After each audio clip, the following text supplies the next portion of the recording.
વિદ્યાર્થી મિત્રો, આપણે જોઈ રહ્યા છીએ ધોરણ 7 પ્રકરણ 3 માહિતીનું નિયમન સ્વાધ્યાય 3.1 નો દાખલા નંબર 8. દાખલા નંબર 8 ની અંદર આપણને શું કીધું છે કે કોઈ એક શહેરના કોઈ એક ચોક્કસ અઠવાડિયામાં પડેલો વરસાદ મીમી મતલબ કે મિલીમીટરમાં આપણને દર્શાવ્યો છે. વરસાદ આપ્યો છે સોમ મંગળ બુધ ગુરુ શુક્ર શનિ રવિ અઠવાડિયાના નામ આપ્યા છે અને નીચે પડેલો વરસાદ આપણને મિલીમીટરમાં આપ્યો છે. હવે 3 પ્રશ્નોના જવાબ આપ્યા છે. ઉપરની માહિતીને આધારે વરસાદનો વિસ્તાર ગોતવાનો છે, સરાસરી ગોતવાની છે અને કયા દિવસમાં વરસાદ સરાસરી કરતા ઓછો પડ્યો એ આપણે ગોતવાનું છે. તો ચાલો વિડીયોની શરૂઆત કરીએ. અને એ પહેલા તમે જો જ્ઞાન વિશ્વ ઉપર નવા છો અથવા તો હજી સુધી જ્ઞાન વિશ્વને સબસ્ક્રાઇબ નથી કરી, નીચે આપેલા સબસ્ક્રાઇબ બટનને ક્લિક કરો, બાજુનું બેલ આઇકન પણ દબાવો. વિડીયો કેવો લાગ્યો અથવા દાખલામાં કાંઈ ના સમજાય કોમેન્ટ કરીને જણાવજો. હવે આ દાખલાની અંદર આપણે 7મા દાખલામાં મેં ચડતા ક્રમમાં નહોતું ગોઠવું અને સરાસરી નહોતી કાઢી. આ દાખલા આપણે એને વિસ્તાર નહોતો ગોત્યો કારણ કે આપણી પાસે માયગો નહોતો. હવે આમાં આપણી પાસે વિસ્તાર માયગો છે અને વિસ્તાર માયગો છે તો આપણે ફરજિયાત આ માહિતીને ચડતા ક્રમમાં ગોઠવવી પડશે.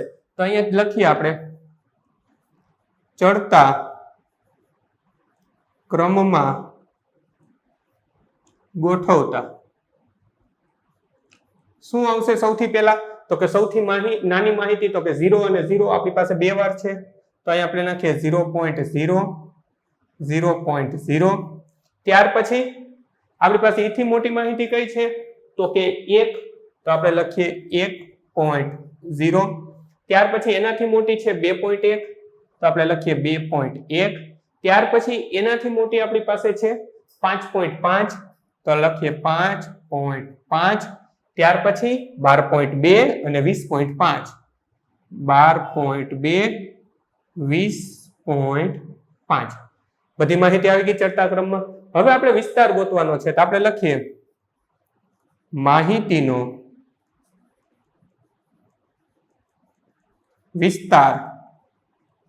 શું થાય માહિતીનો વિસ્તાર એટલે? તો કે સૌથી મોટું મૂલ્ય એટલે કે આપણી ચડતા ક્રમનું છેલ્લો અંક અને સૌથી નાનું મૂલ્ય ચડતા ક્રમનો પહેલો અંક, બેની બાદબાકી. તો સૌથી મોટું મૂલ્ય આપણું શું છે તો કે 20.5 તો કે 20.5 ઓછા સૌથી નાનું શું છે તો કે 0.0 0.0. તો માહિતીનો વિસ્તાર શું થશે? 20.5 માંથી 0 કાઢો મતલબ કે કઈ કાઢ્યું જ નથી તો જવાબ આપણો એનો એ જ આવશે 20.5.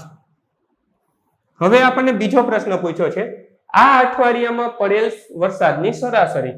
તો સરાસરીનું સૂત્ર આપણને ખબર જ છે, સરાસરી બરાબર માહિતીનો સરવાળો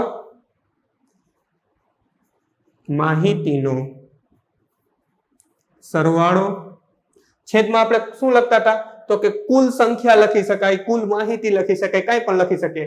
આપણે અહીંયા લખશું કુલ સંખ્યા. આખું લખવું હોય તો લખી શકાય માહિતીની કુલ સંખ્યા. તો હવે આપણે માહિતીનો સરવાળો કર્યો છે તો આપણે અહીંયા આપણે એને લખી લઈએ. શું છે આપણી પાસે તો કે 0 0 1 2.1. અહીંયા આપણે લખીએ 0.0 વત્તા 0.0 વત્તા 1.0 વત્તા 2.1 2.1 વત્તા 5.5 વત્તા 12.2 વત્તા 20.5 અને નીચે કુલ સંખ્યા શું આવશે તો ગણી લઈએ 1 2 3 4 5 અને 7. તો અહીં લખી નાખીએ 7. તો હવે આનો આપણે સરવાળો કરી નાખીએ તો કઈ અઘરું નથી. જેમ આપણે સાદો સરવાળો કરીએ ને એમ જ છે. તો આપણે અહીં લખી નાખીએ 0.0 0.0 1.0 2.1 5.5 12.2 અને 20.5. ખ્યાલ શું રાખવાનો તો કે પોઈન્ટ નીચે પોઈન્ટ આવવો જોઈએ. આ દશાંશ ને શતાંશના જે પણ સ્થાન છે એની નીચે જ હોવા જોઈએ. અહીંયા એકમની નીચે એકમનું સ્થાન રાખવાનું અને દશકની નીચે દશકનું, એટલે કઈ પ્રોબ્લેમ થશે નહીં. અહીંયા આપણે સરવાળો કરીએ 5 ને 5 10 ને 2 12 ને 13 નો તગડો વધી પડી 1 નોર્મલ સરવાળા જેવો જ છે. ફેર શું કરવાનો તો કઈ પોઈન્ટ છે તો અહીંયા પોઈન્ટ મૂકી દઈએ. વધી પોઈન્ટની આ બાજુ પડી આપી તો આપી દેવાની, એમાં કઈ વાંધો નથી. હવે અહીંયા શું થશે 1 ને 1 2 2 ને 2 4 4 ને 5 9 9 ને 2 11 11 નો એકડો વધી પડી 1 2 3 ને 4 તો આપણને મળ્યા 41.3. તો અહીંયા આપણે લખી નાખીએ 41.3 છેદમાં 7. હવે 41.3 નો ભાગાકાર કરી નાખીએ. અહીંયા આપણે સાદો ભાગાકાર કરી શકીએ 41.3 ભાગ્યા 7. પેલો ભાગ ક્યાં ચાલશે તો કે 7 પંચા 35, 7 6 42 થઈ જાય. તો આપણે 7 પંચા 35 ભાગ ચલાવી નાખીએ. હવે 35 માંથી 41 જાય, સોરી 41 માંથી 35 જાય તો કેટલા વધે? 6. પછી ઉપરથી ઉતાર્યા 3, પણ જો અહીંયા પોઈન્ટ આવી ગયો, એટલે સુધી પોઈન્ટ વગરનો હતો. આ 3 ઉતાર્યા એ પોઈન્ટ વાળા છે, તો અહીંયા પણ આવી જાય પોઈન્ટ. બસ આટલું જ ધ્યાન રાખવાનું છે. ક્યાં ભાગ ચાલશે? 77 49 7 8 56 7 9 ને 63, 7 9 63 0 0. તો આપણને સરેરાશ કેટલો વરસાદ મળ્યો તો કે 5.9. આ આપણને સરેરાશ વરસાદ મળ્યો. હવે આપણને છેલ્લો પ્રશ્ન પૂછ્યો છે કે કેટલા દિવસ વરસાદ સરેરાશ કરતા ઓછો પડ્યો. તો હવે આપણે જોઈએ, આપણો સરેરાશ વરસાદ છે 5.9. 5.9 કરતા ઓછો કેટલો છે તો કે 1 2 3 4 અને 5 દિવસ સરેરાશ વરસાદ કરતા ઓછો પડ્યો.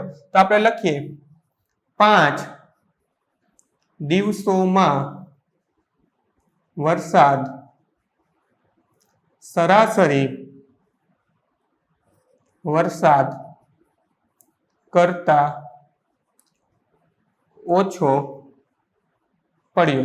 હવે 5 દિવસોના નામ લખવા હોય તો લખી શકાય. એ 5 દિવસો ક્યાં ક્યાં હતા કે જેમાં 5.9 કરતા ઓછો પડ્યો?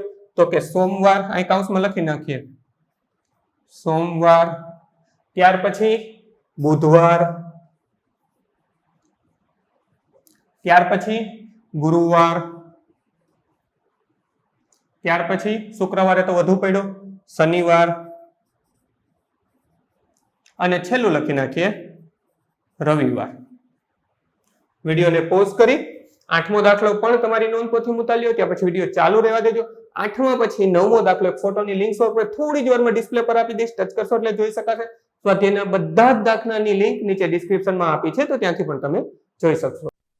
બાળ મિત્રો, વિડીયો જોવા માટે ખૂબ ખૂબ આભાર. આ વિડીયોને લાઈક કરો. જો હજી તમારા મિત્રો સાથે આને શેર ના કર્યો હોય તો આ વિડીયોને શેર કરજો, અને મારી આ ચેનલને કે જ્ઞાન વિશ્વને સબસ્ક્રાઇબ કરવાનું ભૂલતા નહીં. ચોક્કસથી આ ચેનલને તમે સબસ્ક્રાઇબ કરજો. Thanks for watching. ફરી મળશું બીજા વિડીયોમાં.